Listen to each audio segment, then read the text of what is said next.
ሰላም ጤና ይስጥልኝ እንደምን ከረማችሁ ጋስፑልዝ ማሂ ቤተሰቦች ኢትዮጵያውያን ኤርትራውያን ይሄንን የአማርኛ ቋንቋ መስሙ ሁሉ ከጌታችንና ከመድኃኒታችን ከኢየሱስ ክርስቶስ የሆነው ሰላም በእያላችሁበት ይሁን። ዛሬ ዕለተ ሐሙስን አጠር ባለ ኦዲዮ ተመልሻለሁ። አዲሶች እንኳን ደህና መጣችሁ፣ ነባሮች እንኳን ሰላም ተመለሳችሁ። ዛሬ የምናየው መዝሙረ ዳዊት 91 ነው። በመጽሐፋችሁ 90 ይሄ መጽሐፍ ቅዱስ ክፍል በጣም አድርጎ በእግዚአብሔር ጥላ ስር የሚያሳድር ጠላትን የሚከላከል የጨለማውን አገዛዝ በቀኛችሁና በግራችሁ እንዲወድቅ ወደ እናንተም እንዳይቀርብ የሚያደርግ ነው። በእምነትና በእውነት ከጸለይ ነው በጣም አድርጎ የሚረዳ በጌታችን በመድኃኒታችን በኢየሱስ ክርስቶስ ስም እያልን ከጸለይን በጣም አድርጎ የሚሰራ እውነተኛ ቃል ነው። ከመጽሐፍ ቅዱስ የመጽሐፍ ቅዱስ ቃሎች ከኦሪት ዘፍጥረት እስከ ዮሐንስ ራእይ ድረስ ሙሉ በሙሉ እያነበብን በእውነት ብንጠቀምበት የሚጠቅምና የሚሰራ ነው። የእግዚአብሔርን ዕቃ ጦር ልበሱ ይላል። የእግዚአብሔር ዕቃ ጦር ሌላ ነገር የለም፣ የእግዚአብሔር ቃል ነው። ከሁለት ቦታ የተሳለ ሰይጣን ቆርጦ የሚጥል ማለት ነው።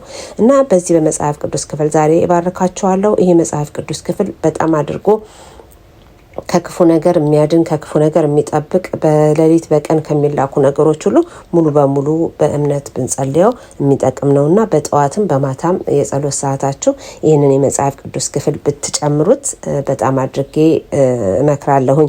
አብራችሁን ቆዩ። መዝሙር 91 እንዲህ ይላል። 90 በመጽሐፍ ቅዱስ 91 በስልክ በልዑል መጠጊያ የሚኖር ሁሉን በሚችል አምላክ ጥላ ውስጥ ያድራል። እግዚአብሔርን አንተ መታመኛዬ ነህ እለዋለሁ። አምላኬና መሸሸጊያዬም ነው፣ በእርሱም እታመናለሁ። እርሱም ካዳይ ወጥመድ ከሚያስደነግጥ ነገር ያድንሃል። በላባዎቹም ይጋርድሃል፣ በክንፎቹም በታች ትተማመናለህ። እውነት እንደ ጋሻ ይከብሃል። ከሌሊት ግርማ፣ በቀን ከሚበር ፍላጻ፣ በጨለማ ከሚሄድ ክፉ ነገር አትፈራም። በአጠገብህ 1000 በቀኝህም 10,000 ይወድቃሉ፣ ወደ አንተ ግን አይቀርቡም። በዓይኖች ብቻ ትመለከታለህ፣ የኃጢአትንም ብድራት ታያለህ። አቤቱ አንተ ተስፋዬ ነህና ልዑል መጠጊያ ያደረግ። ክፉ ነገር ወደ አንተ አይቀርብም፣ መቅሰፍትም ወደ ቤትህ አይገባም። በመንገድ ሁሉ ይጠብቅ ዘንድ መላእክቱን ስላንተ ያዛቸዋልና። እግርህን በድንጋይ ላይ እንዳትሰናከል በእጆቻቸው ያነሱሃል። በተኩላውና በእባቡ ላይ ትጫማለህ፣ አንበሳውንና ዘንዶውን ትረግጣለህ።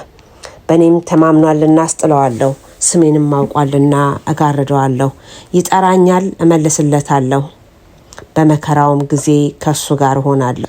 አድነዋለሁ፣ አከብረዋለሁ፣ ረጅም ዕድሜንም አጠግበዋለሁ፣ ማዳኔንም አሳየዋለሁ። አሜን። ለቃሉ የእግዚአብሔር ስም ዘወትር የተመሰገነ ይሁን። ይሄንን በእውነት ደግማችሁ በራሳችሁ እያነበባችሁ በጸሎታችሁ ላይ ጨምሩት። በጣም ጠቃሚ የሆነ የመጽሐፍ ቅዱስ ክፍል ነው። ከጨለማው አገዛዝ ሁሉ ሙሉ በሙሉ የአምላካችን ኃይል የሚከላከልበት በጥላው ስር የሚያሳድረን ነው ማለት ነው። ስንወጣ ጠባቂ ስለሚያስፈልገን ጠባቂ መላእክቶችን እሱ ያዘልናል፣ እግራችን እንዳይደናቀፍ ሁሉ ማለት ነው። ስለዚህ በዚህ መጽሐፍ ቅዱስ እየተበረታታችሁ መጽሐፍ ቅዱስን እንድታነቡ በጣም አድርጌ እየመከርኩኝ ዛሬ ዕለተ ሐሙስን ይዤላችሁ የቀረብኩትኝ መዝሙር 91 ነበረ።